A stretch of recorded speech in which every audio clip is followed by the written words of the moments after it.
Good morning. What's on your mind?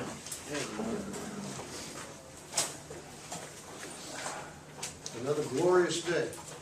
Monday in microeconomics. It just doesn't start much better than that.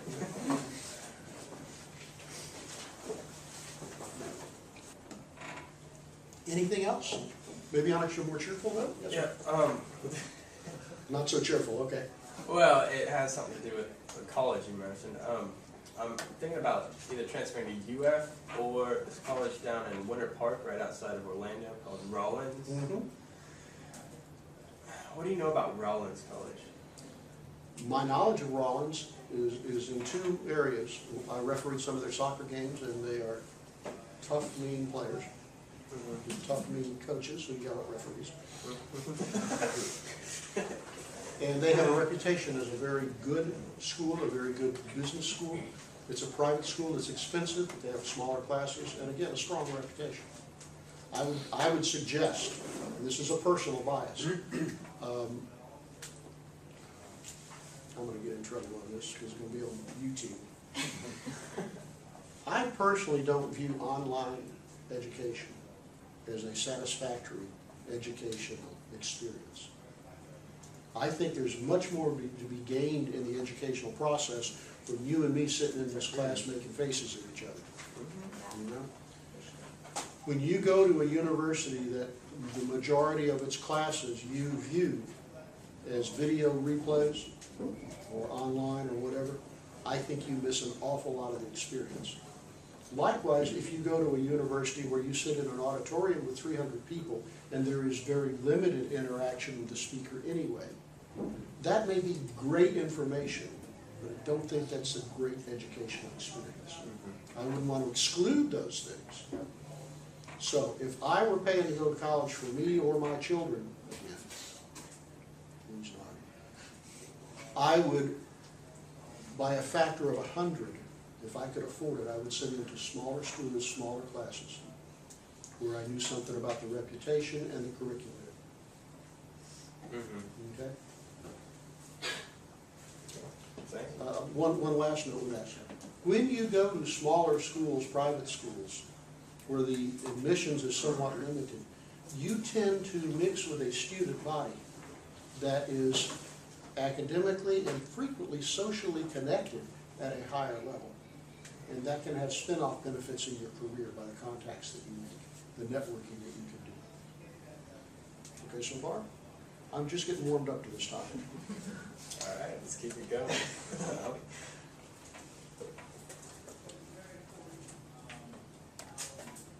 Try to think of the right way to say this. There are three important things in managing your life and your career. One is what you do. What do you know and how do you use it? You know, can you use Excel spreadsheets? Can you read financial statements? Can you this, can you that? What can you do? Gotta have that. You gotta have that base level of ability, knowledge, and the ability to continue to learn. Absolutely essential. Second thing you need to understand is that out in the real world, how you do it is critical. How are you to work with? If you're my manager, how do you communicate with me? If you have something critical to say to me, how do you say it? You say it in a very accusing way, or do you come across in a much more supportive, caring way? If you have to do a presentation in front of your peers or your boss, how do you do it? Not just what did you do, how did you go about it? How do you make your job look? Do you make your job look like it's beating you to death? Or do you make it look like it's easy? Do you look like you've got it together? There's a phrase in French. Bien dans sa peau. Anybody familiar with that? No, bien is good. Il est bien dans sa peau. He is comfortable in his skin.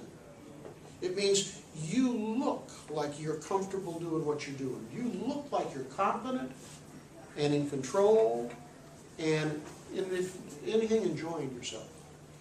And if you can build that brand image, that persona, while doing your job extremely well, what you do, but doing it in such a way that it looks professional, fun, quality, people want to hang around with you, you're 2 steps of the way towards success. The third element for success, in my book, Now, we did the exercise in here about listing your 5 closest, or 5 people you spend most of your time with, remember that? Let me readdress that topic. Out of the 5 people you spend most of your time with, you're going to become the average of that group. How does that make you feel? You're going to become the average of the people you spend all your time with. You're not going to be the best, you're not going to be the worst, you're going to be right in there with the middle. I think that's a provocative statement. And I think that speaks to what I consider the third element of success. The third element of success is how much do people know about you? Now, what I just told you is often called networking. But networking has a bad rep. A lot of people look at networking as, how do I go out and meet a bunch of people so they can help me? If that's your attitude towards networking, moose breath, you're wrong. Networking is how can you go out and meet people, help people, and in the process let them know about you. You don't use your network to go out and ask for favors and ask for help. You impress your network with how competent you are, what can you do, and how you go about doing it. What is your persona? What is your attitude? What is your work ethic? And if you have the right contacts or combinations of people, then doors will open for you. If instead you remain in your office cubby or your office and you spend all day at work, never meeting people, never going out, never socializing, you're limiting your future. Now, I think that going to a school with higher admission standards, smaller classes, and the like will help cultivate your network, the people who will know about you. The object of networking is so that people know, what can you do, how can I rely on you, how can you help me? Yes, ma'am? A shameless little plug. If anybody is looking to do that and you're over 21, you should look into the Guardian Ad Litem program. So we're always looking for volunteers and you can network with a lot of people and you also really help kids. Hang on, I'm going to write that on the board. I think that's a real good one. And really help with, what was the last thing you said? Kids. Kids. Yes, you help with foster children. Basically, you're the liaison to the court for them, so you're only out for the child's best interest. Guardian Ad Litem. How long is the training now? It's about a week. It's Okay. you know, it's kind of like a job for a week. It's from 8 in the morning until 4 in the afternoon. But they do have night classes, so you can sort of break it up. But we're going to be starting a new training session soon. I'm so glad you said that. First of all, Guardian Ad Litem, you're taking care of, looking out for the interests of foster children, children who come from a tough time, kids who are struggling to figure out how this damn world works, and not too many people have taken care of. And we have very few young volunteers. Right? And by extension, very few role models. Right. Okay? It's hard to be 8 years old and look at an old geezer like me and think of that as a role model. But to look at somebody your age and say, wow, that's what I'm going to be like, that could be very powerful. I think there's 2 things, on a personal bias here, 2 things immediately come to mind that I would look for on a resume or in a job interview that would tell me a whole lot about your values. This is a bias.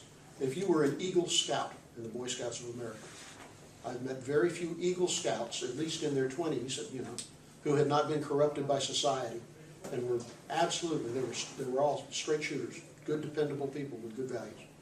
And another one is Guardian Ad Litem. Likewise, involvement, not simply volunteer work, but involvement in nonprofits. We have a nonprofit here in town called, we've changed the name a couple of times, for domestic abuse, Peaceful Paths. That's for wives and children who, particularly wives, occasionally a male, who've been abused by their spouse. And if you told me I spent 6 months working down there 20 hours a week, that speaks to me about 2 things. One, your values, and your caring about other people, and your willingness to get involved in your community. And 2, it tells me about the experiences you've had. What kind of experiences would you have working for Guardian Ad Litem? Well, right now, my case, I have a teenage girl who's been abused physically and sexually.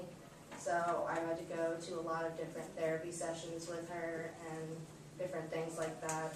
She's also out of town, so I meet people from Jacksonville also. Okay. You get exposed to a side of life perhaps that maybe you've never really seen. Right. And that will inform the way you see the world for the rest of your life, in, I think, a very positive way. Mm-hmm. What am I looking for in a job interview?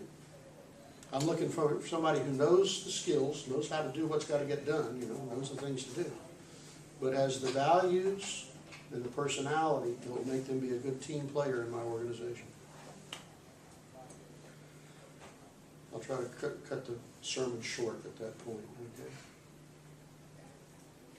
So much you can be doing in college before you graduate. And the connections, who do you suppose works in Guardian Ad Litem? What kind of people? What kind of volunteers?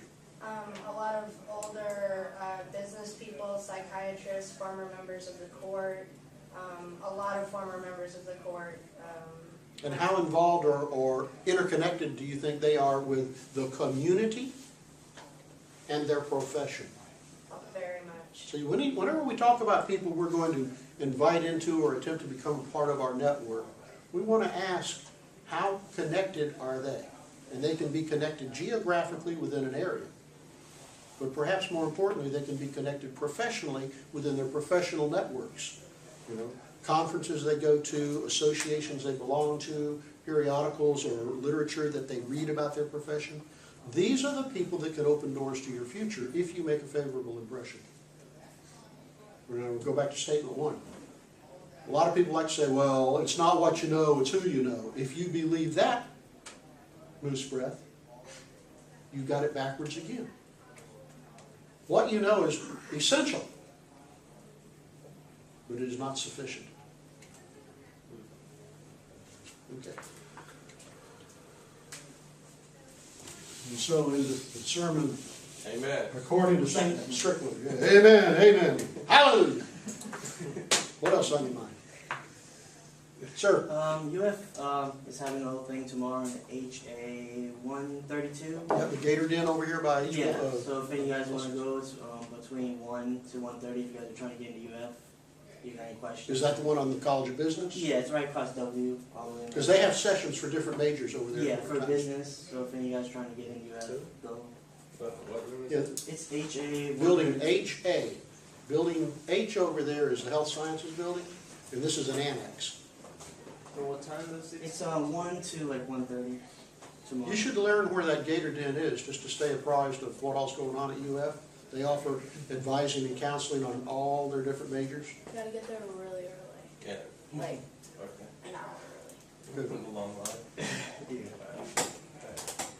Thank you. Yeah. We only see like 30 people.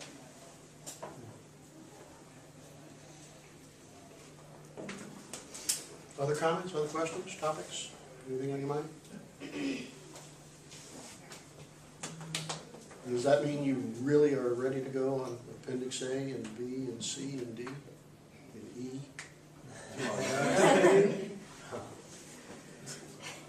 By now, you should have completed A and C. And when I say completed, that means you should have done all the questions and understood both the right and the wrong answer on every question.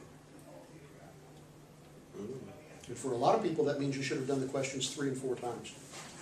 Literally, people who do well in this course, they come and tell me, I worked through Appendix A 3 times.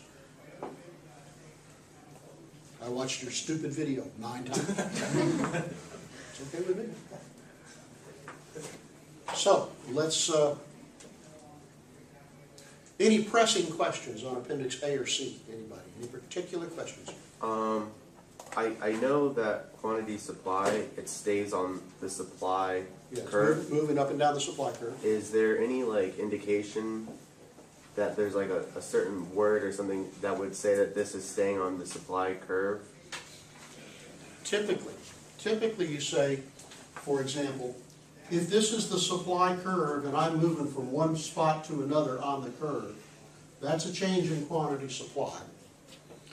And that will be preceded by one of 2 things. Either there's going to be an increase or decrease in demand, right? Which means you go from demand 1 to demand 2, or backwards. Or the question may read, if the price of this good changes,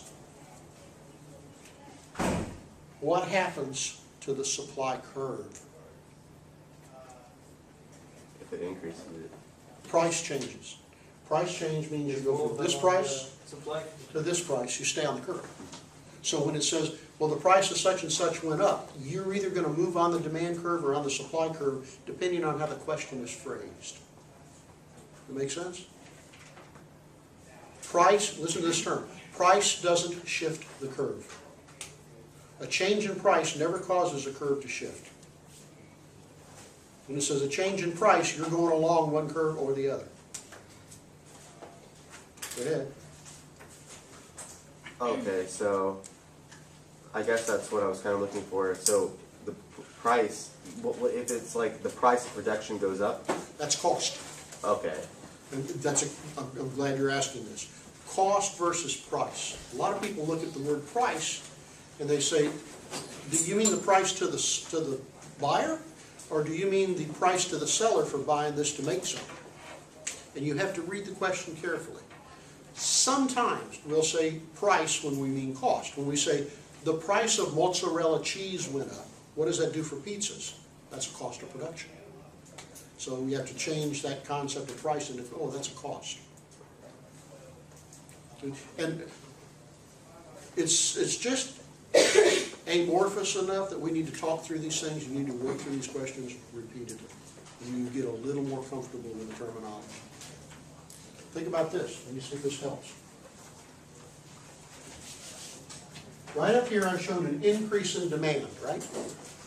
So we say there was a change in demand, which then changed the price, right? The change in the demand brought the price from price 1 to price 2. And that change in price then moved us along the supply curve, so that caused a change in quantity supplied.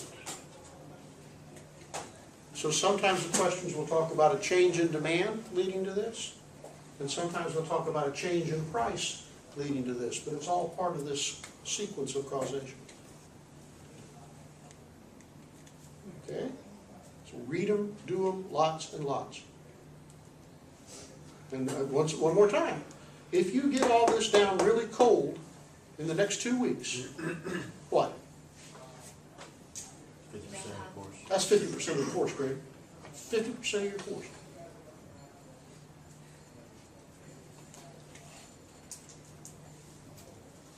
Okay? Yes, no? Anything else on your mind? Anything, Appendix A, Appendix C, anybody?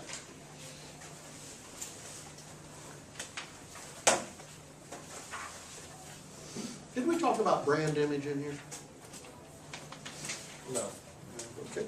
It's all, I like to ask those kind of questions because the class will go, half of them will go, oh yeah, and the other half's going, never heard of it. What the hell? Who was in here? Who wasn't? I'll tell you a funny story real quick. I think it's funny.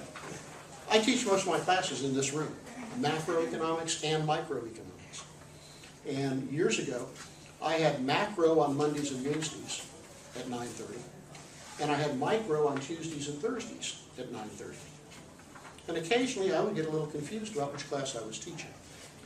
I walked in one day, and it was the day before we were going to have an exam next week, and somebody said, and this was in micro, he says, could you kind of review the topics for us as far as what all's on the exam? I said, sure, let me make a list. Micro. I turned around and I started listing all the macroeconomics topics, and they are totally different. And I've about filled the board up. It's real quiet. The whole class is writing like mad. Oh, good. And then I hear one guy in the front row whisper to another, I must have missed a day. That's when I looked around and saw what I'd done. So you got to keep an eye on me, okay? Sometimes I get a little off track. But what would you think? You're writing down all the topics for the midterm, and you've never seen any of them. Hey, Moose Breath. Hey, Moose Breath. There you go. That's right. Good. Okay. I forgot what I was gonna do. Finish saying, finish saying.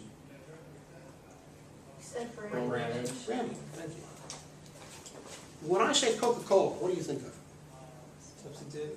Huh? A substitute. Okay. Anybody else? You have a Right. picture? Does a picture come to mind? Or a sound? Or Huh? the logo. A label on the can? What does it say to you about attitudes? Classic. Classic, okay?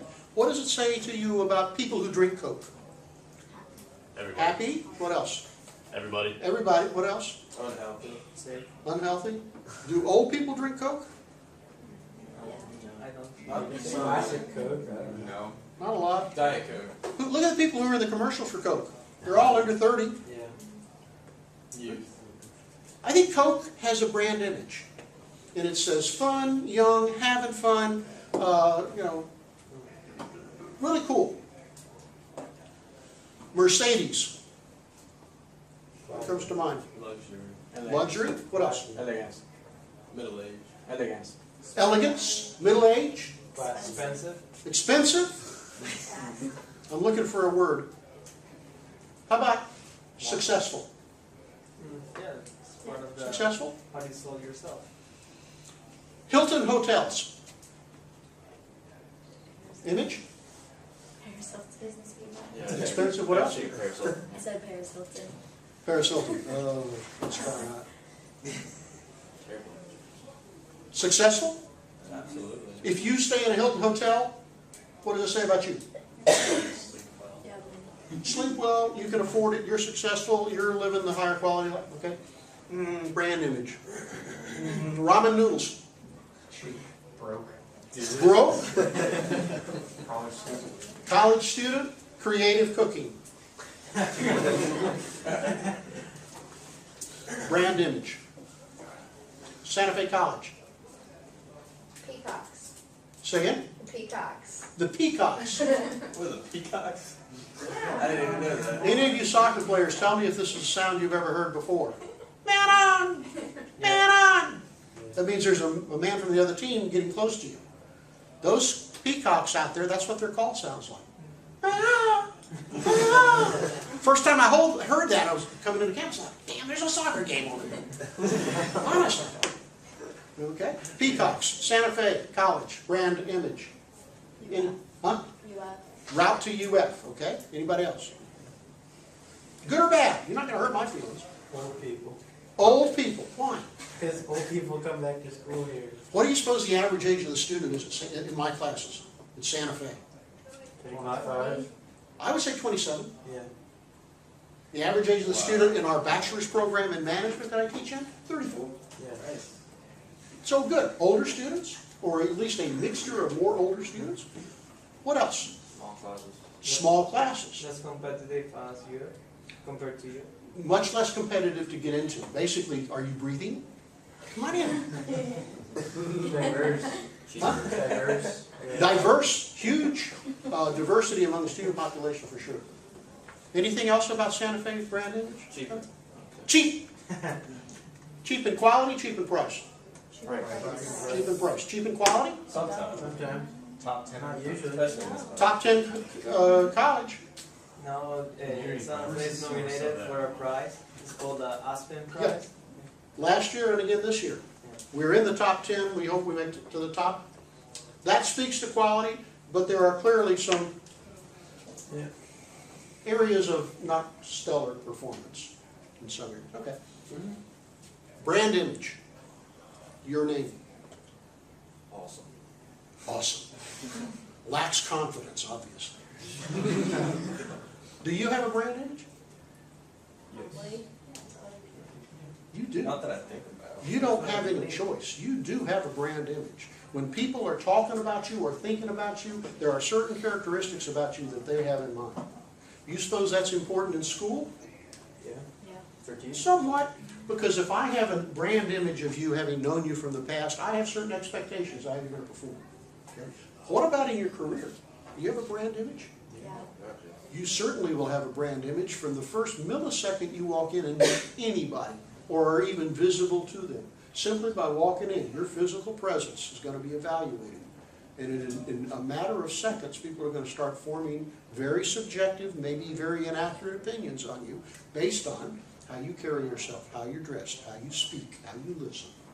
Okay? How big a factor is that in success? Essential?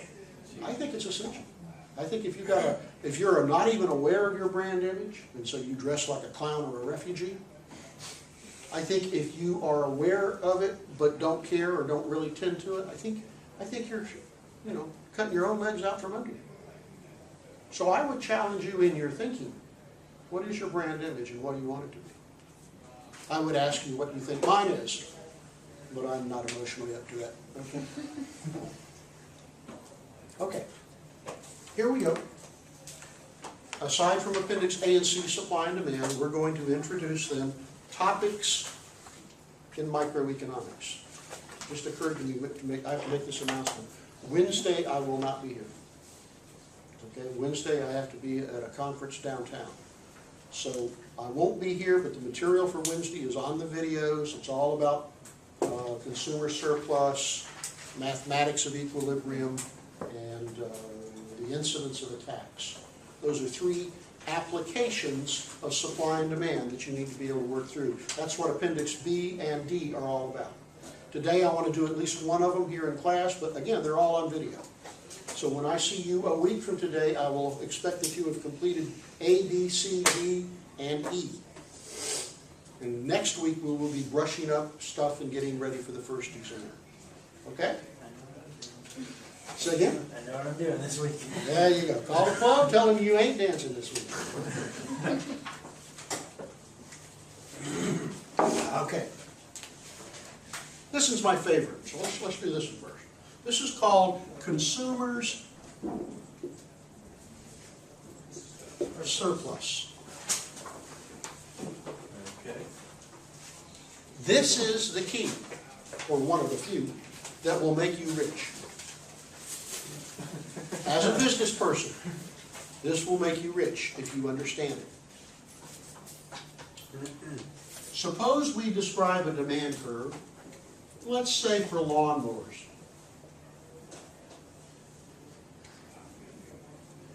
And we noticed from our data in our company over the past few years, in those years when we sold our lawnmowers for $300, we tended to sell about 60 lawnmowers every week. Okay, we're a big store. We also discovered that when we dropped the price to $200, we sold 100 of them every week. And so we have 2 points, A and B. What do those points represent? Demand. The demand curve. So we say, yeah, well, more or less, roughly speaking, our demand curve looks like that. Okay so far? What that is telling us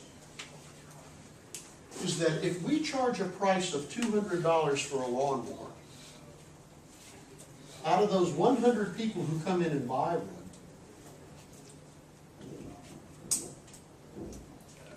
some of them would have paid $300. 60 of them would have paid $300, but you sold it to them for $200. What is the matter with you? Why would you do that? And the answer is, well, we don't know which 60 it was. You know, if you came in with a sign flashing on your head and said, I'll pay $300, I'll sell you the damn thing. $300, no problem. But we don't know that. And it's a lot easier if we just set one price for everybody. That's the American way of retailing, isn't it? You walk in the store, you look at the price, you decide if you want it or not. How does that work in other countries? Haggle. Haggle. Yeah. Lots of Americans don't like to haggle. I hate it so much. Yeah. Sucks. But in many countries, if you walk into something and you see it and you say, oh, I'll take that, they immediately assume you're an idiot. I put that price out there as a starting point so you can beat me down to where I'm willing to sell it. You're going to pay that? You're stupid. Let me sell you two. Okay? think about this.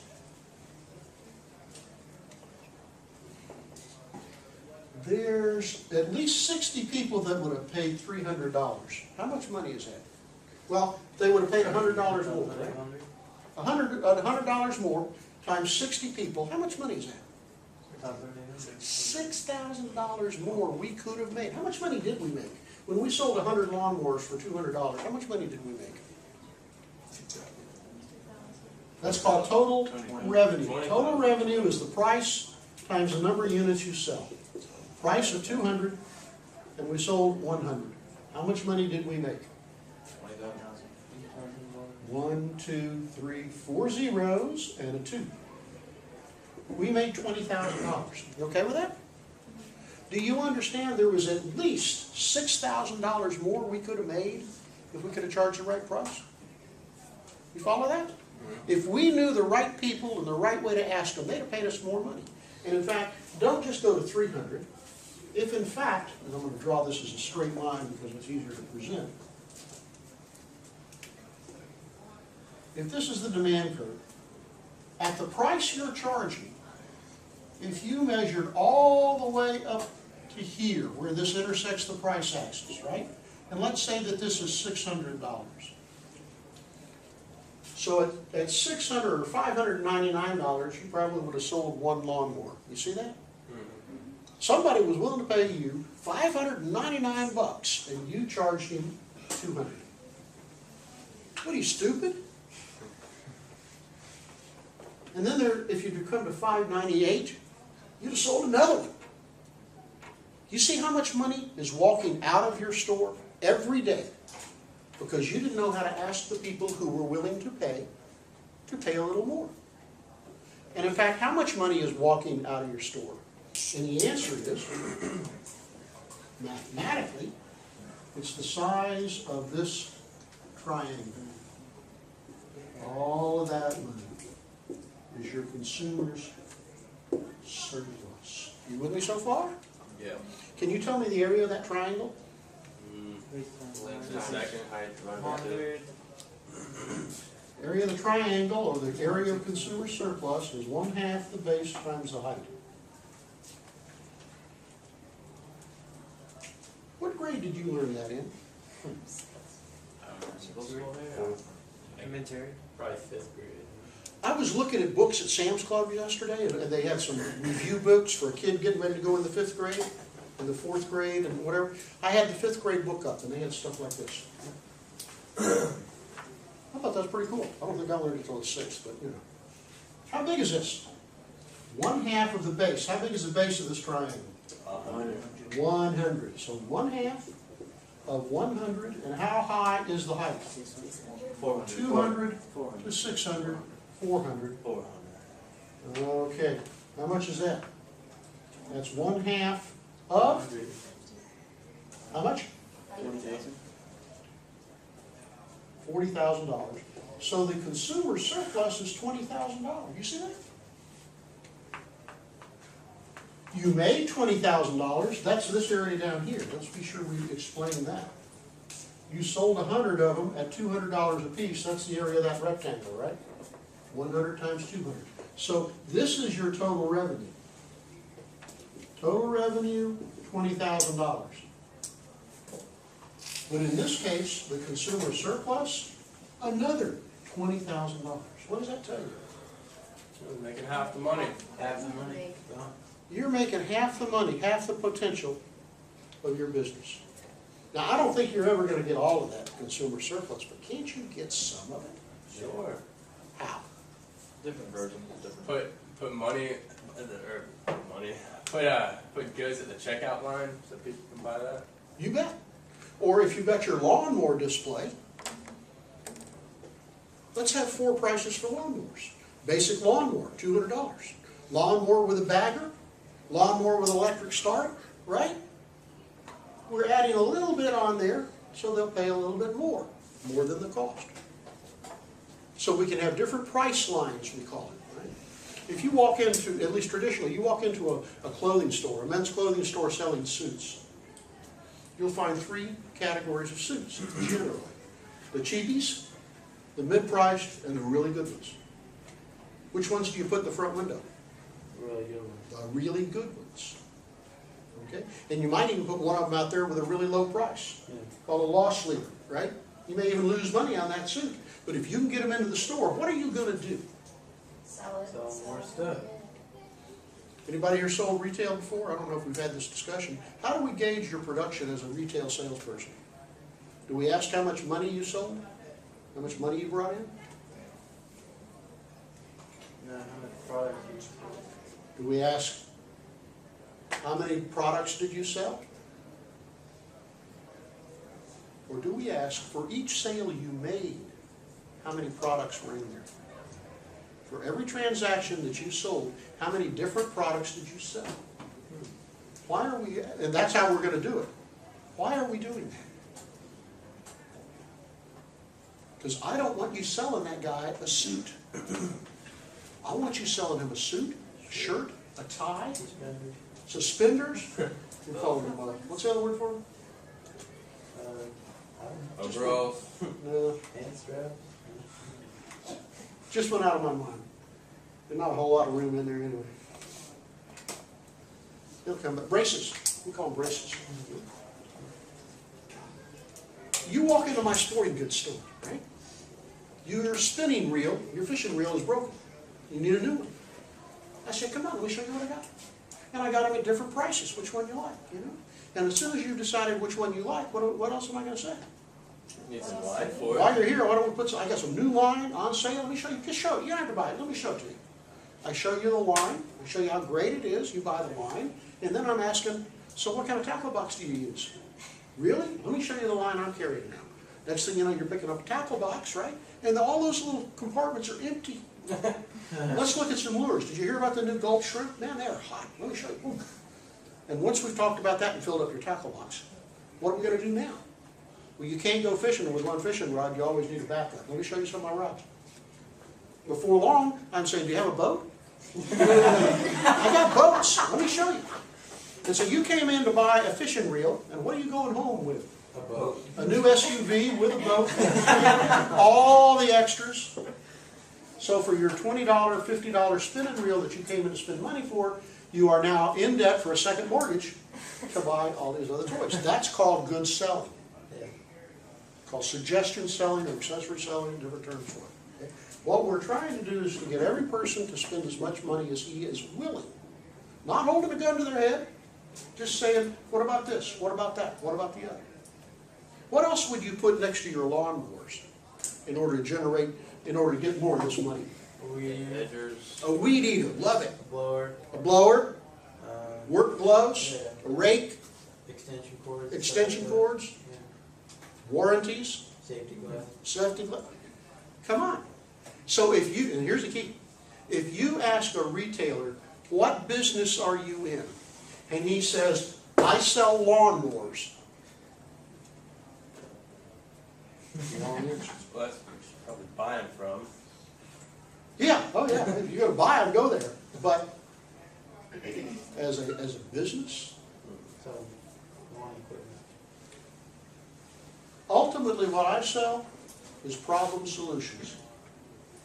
You know, if you're buying a lawnmower, what are you really buying? What need of yours am I really filling? Grass cutter. What does grass cutting do for you? Make sure the lawn look good. Good, you either want aesthetic beauty, or you want to have it minimally acceptable without doing much work. Okay, or some combination. If I understand what need I'm filling when I sell you a product or a service, I do a much better job of meeting that need so you're happy, and probably a much better job of selling you the affiliated products or services that would help that need be met. That's common sense. Okay so far? So what I want you able to do, I'll give you any demand curve, any price, quantity, and intercept. And I want you to calculate the size of the consumer surplus. Not rocket science, is it? Good. Now, if you happen to buy this lawnmower for $200, when you were willing to spend $600, how much was your consumer surplus? $400. So the other terminology we put up here, the total value received by the customer is the total revenue, the money he spent, came into you, plus the consumer surplus. That's total value received. Okay? Is there any way to calculate for that if there's competition? Oh, yeah. The biggest thing you need is two prices and the quantities that go with them. From that, you can estimate it. Okay. Okay? And again, if the consumer surplus was $20,000, to me, my goal would be that over the next year, well, if this is a weekly performance, is that instead of making $20,000 a week in sales, I would say I want to start making $28,000 a week in So you sales. could literally just take 1 week's worth of data and do that, or would it be No. better to do a month or a quarter? You want to be able to, this is where it gets tough. You want to be able to look back a year or two maybe and say, at this price what happened, at that price what happened. And then, that was 2 years ago. You go, this past year, this price, sales. This year, how are we doing? And it's all an estimate. It's not really a wag. It's not totally out of reason, but it's an estimate. Okay. And then we get a ballpark figure. Maybe $20,000 is ridiculous, but maybe if we could increase your sales from $20,000 to $26,000. How much of an increase is that? From 20 to 26. That's a 30% increase in your revenues, just from thinking about this whole process more clearly. Anybody here going into management or business? I teach managerial economics occasionally for our management program. That's microeconomics at the next level. This is where we start. Let's figure out how to make more money for our business. If you can't do that program, because like I already have a degree set, I have a business and I would really like to do this. Nothing's stopping you. So could I sit into like a class or something like that? Could I sit into? If you will send me an email, I'll send you the video links where I present this stuff in That class. would be amazing. Sure. Yeah. You're relying on historical data. And it may be that what was going on 2 years ago is way different today. Maybe today, back then you had 2 competitors, today you got 19. Right. So it's a little different world, but it's estimates. And mostly it's the concept. Walk into any business and ask, how can I generate more cash revenue, more revenue? Did this with a pet store. Used to be down, you know where, you guys don't remember Albertsons, over on 13th Street at PetSmart. Back behind it is Brazington's, kayak and stuff. There used to be a pet store at the very end of the building. And I had a retailing class at the time. And I had my class go down there, making just kind of sneak visits, pretending to be a customer and looking on. And then we put together all their suggestions and took it into the owner. Just blew his socks off. He couldn't believe it. He said, I never thought about all this stuff. That's what happens. Economics does have value. Not just a nice way to look at the world, but by golly, you can actually make money.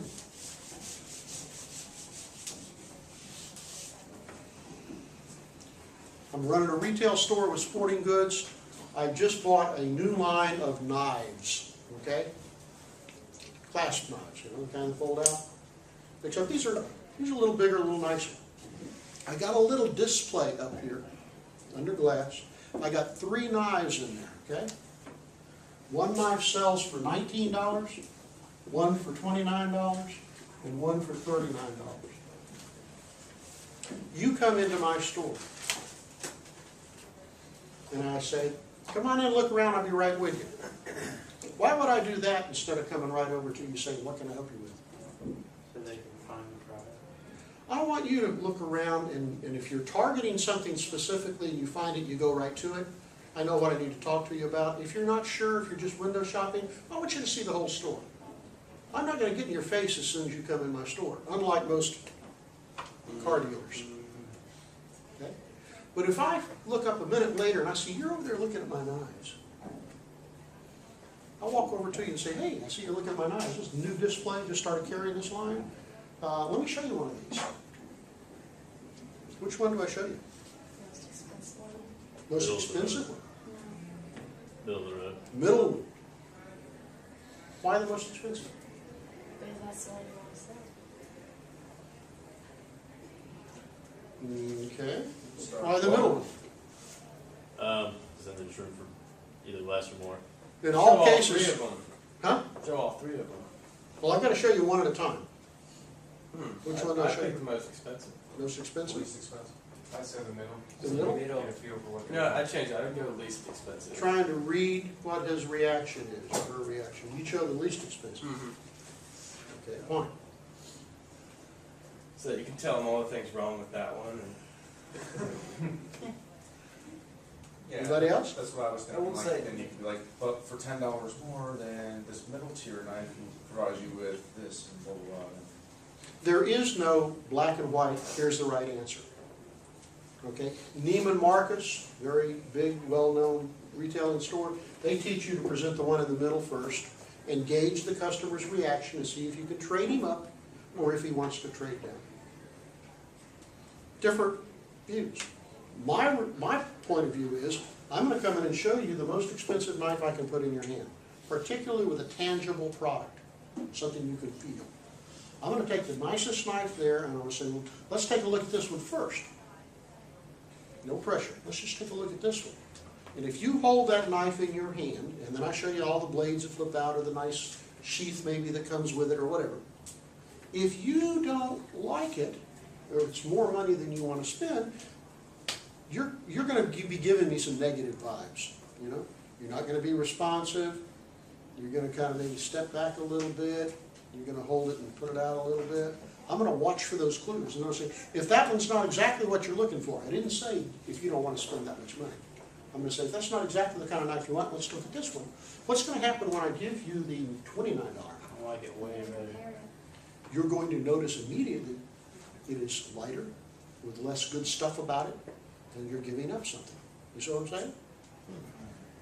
Second thing, I'm going to have a couple of questions loaded. When I'm showing you that knife, one of the things I'm going to ask you in the conversation, are you buying this knife for you, or is it a gift? Do you carry, and I may not ask you right out, do you carry a knife a lot? You say, no, not a whole lot. So is this for you, or is it a gift? Maybe whoever you're buying it for, I can tell you about what they might be interested in. If you tell me, well, I'm buying this for my dad's birthday. Oh, set the hook, I got you. Why? You don't know what you're doing. I'm sorry, your dad? You and your dad pretty tight? You guys do a lot of stuff together? You fish together? Yeah. Yeah? Has he got a knife like this? Well, he used to, you know.